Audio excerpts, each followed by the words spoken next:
Wow, ito na ulit ang barangay Buso-Buso. Baka mapalayo ako ng ikot pagbalik.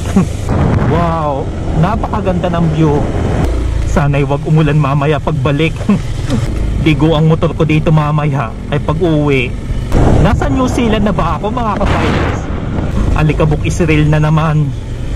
Para lang tayong nagtataalok eh. I see what I see. Ito yung nabalita na ito yung ilog oh. Umaapaw daw yan pag naulan.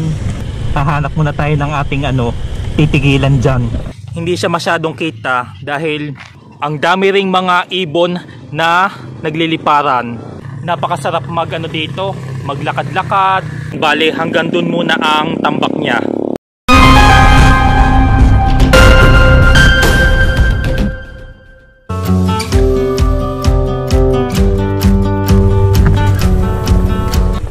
Magandang buhay mga kapilers!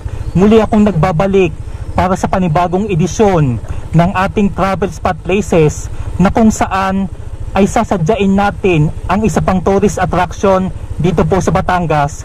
Ito po yun sa may Agoncillo Baywalk, sa may bayan po ng Agoncillo, Batangas. At sa kasalukuyan ay nandito pa rin tayo sa bayan ng Laurel, dito po sa may Batangas. At dito sa may gawing kaliwa ko ay natatanaw rin po dito ang lawa ng Taal, saka po itong Binintiang Malaki. At ito pong arkong ito ay papasok na po tayo dito sa may Barangay Gulod. Kaya tara, let's go!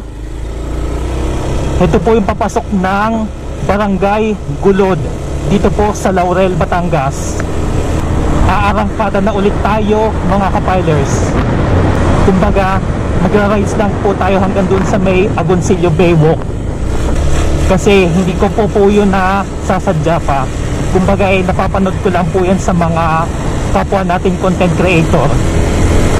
Parang wala pa yata tayo sa Buso-Buso. Or maybe malapit na rin. Hindi ko na rin kasi tanda. Kurbadang kurbada oh. Ay eto na yun, malapit na tayo sa Barangay Buso-Buso. Ay dito may buhap din oh. Saka yung kabilang yun. Dito sa portion na ito one way pa lang oh. Kaya mag-iingat po kayo kapag may mga ganitong detour. Slow down. Wow, ito na ulit ang Barangay Buso-Buso.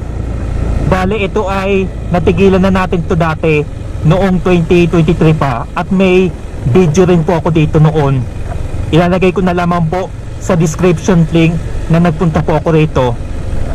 Bale pagkatapos natin dito, ayan no, kitang kita si Bulkang Taal at si Lawa ng Taal. Bale parang nakadaan na rin po ako dito dati, mga 2016 o 2017 pa. Sobrang tagal na rin. Ang pala rito oh. Dire-diretso pala ang dito, ang lusong. Kaya mag-iingat lamang tayo. At ito na yung tulay. Bale sakop pa rin ito ng Barangay Buso-Buso. Uy, parang nahilo ako dun ah. Yan. Yan, may ginagawa pa palang daan dito. Itong sa may kabilang side na ito nakalagay oh, safety first. At dito sa may gawing kanan ko oh, ayan no, prone to landslide talaga. Ayan o, kapiling na natin si Lawa ng Taal. Medyo makulimlim ang panahon mga kapilers. Huwag muna sanang uulan. Naku, kapag umulan dito ay literal na putik ang inyong dadatnan dito. Baka mapalayo ako ng ikot pagbalik. Yan, mag-iingat tayo dito, baka tayo madulas. Purong purong alikabok ito o buhangin. What a taste of adventure. Ay, tumalbog yung aking doon yung puwet ko doon. Ang mga bumabagsak kasi dito mga lupa is yung yung ibang mix ng lupa dito galing pa dito sa ibinugan ng Bulkang Taal noong huli, noong 2020 pa. Wow, oh, yan oh. Super lapit pala dito. Yan oh, ang daming mga fish cage. Magtatanong na lang tayo kung saan barangay pa ito. Ay parang Laurel pa ito mga kapilers. Ayan oh.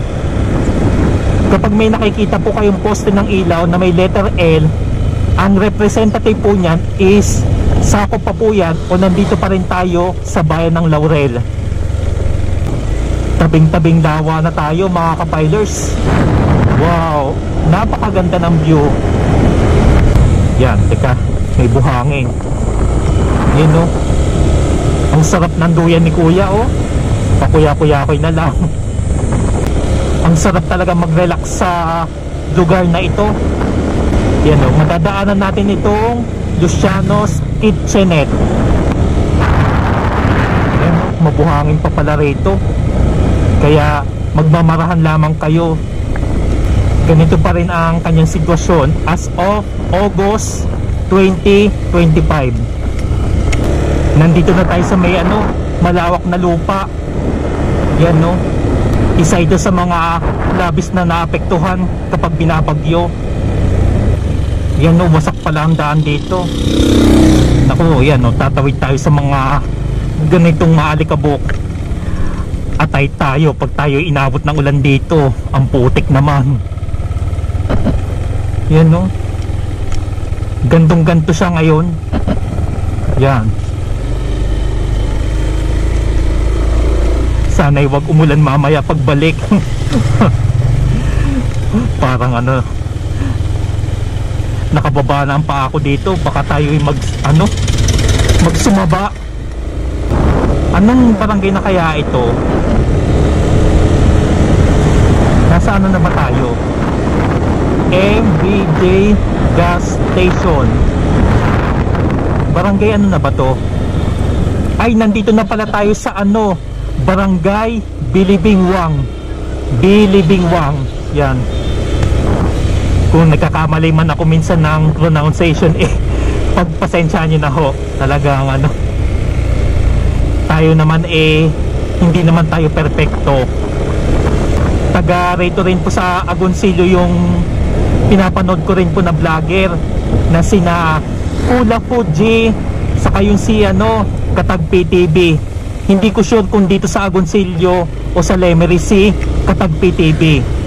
Ayan, kung sino man po ang nanonood sa kanila o mga followers nila, yan, shout out po kay Pula Fuji at kay Katag PTV. Yan, makikisinsay lang po ako sa inyong lugar. Yan o, makikipagpatintero kayo dito ng yan as of August 2025. Nako, sobrang pino ng buhangin ito. Ligo ang motor ko dito mamaya ay pag uwi, or maybe bukas ko na lang linisan. Joke. Balay, nadaanan na natin ang Barangay Banyaga, Bilibingwang. Hindi ko sure kung anong barangay ang sakop ng ng Agoncillo Baywalk. Yun o, may gawaan din pala ng motor dito. Kaya kapag halimbawa nasiraan kayo, yan, may matatakbuhan din kayo dito. Yan, tatawirin na natin itong bundok na ito. Oops. Ito pala ay gilid ng bundok. Yes. Kurbada pa mo. Yan. Napakaganda ng gilid na to. Wow. Nasa New Zealand na ba ako mga kapilers? Grabe palang ganda na ito. What a beautiful view. Yan mga kapilers, talagang maalikabok dito. Yan, sinampala tayo ng katotohanan. Yan, nako. Yan, pagpasensyahan nyo na kung talaga nagpapaypay ako. Talaga maalikabok. Marami pa tayong pagdadaan ng mga maalikabok na kalsada. Nako, ito pa yung truck na dadaan. Pag bumilis ito, nako, alikabok Israel na naman. Aba, sobrang pino. Huwag lang uulan. Ako, atay tayo dito. Sa bawat pagtaka ko dito puro alikabok na lang nadadaanan ko. Yan. Ang lapit na natin sa lawa. Para lang tayong nagtataalok eh. Although hindi ko pa nagagawa magtaalok. Magandang Agoncillo ambulance. Tunay nga naman, maganda talaga dito sa Agoncillo. Kahit saang lugar dito sa Batangas, maganda.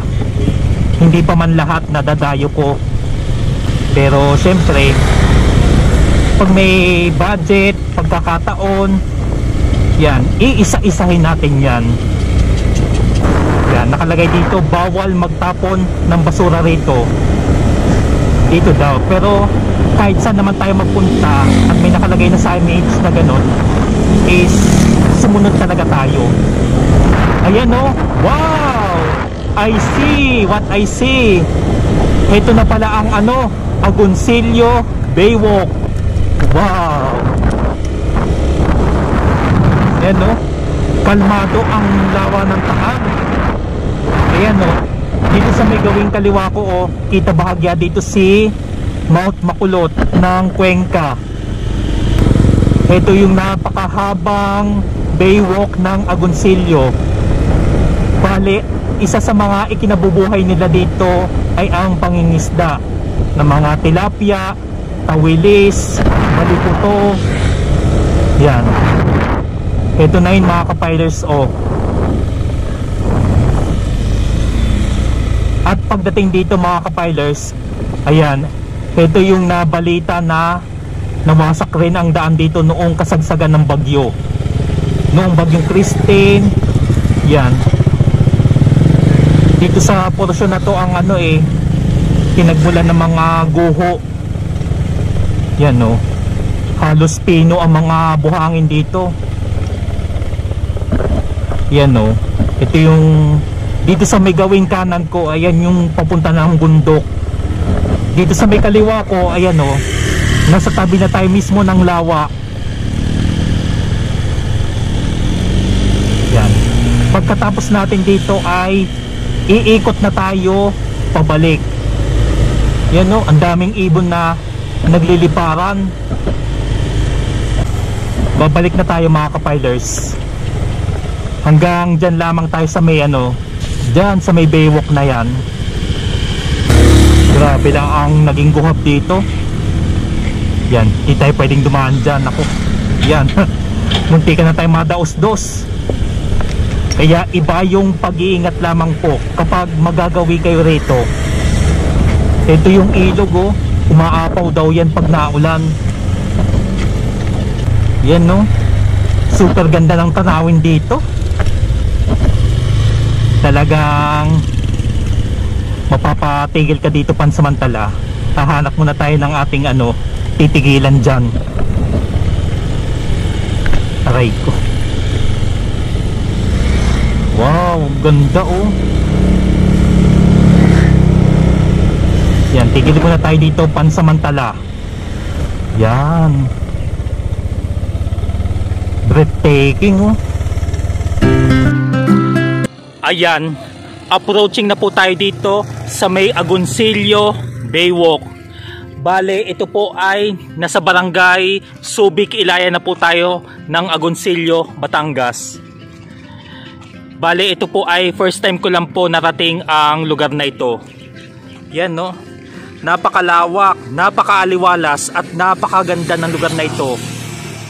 Yan natatanaw pa rin natin yan si Bulkang Taal, saka itong si Mount Makulot. Pero sa puntong ito hindi siya masyadong kita dahil mahamog sa taas. Bale, nakarating po tayo dito ng mga 11:20. Yan Sabi sa akin ni Kuya marami din mga tumitigil dito para makapag-relax, unwind. Ang sarap dito, magmuni-muni, tumambay pansamantala. Ang dami ring mga ibon na nagliliparan. Bale, sa mga oras na ito ay 11:33 na po ng umaga dito po sa Agoncillo Baywalk.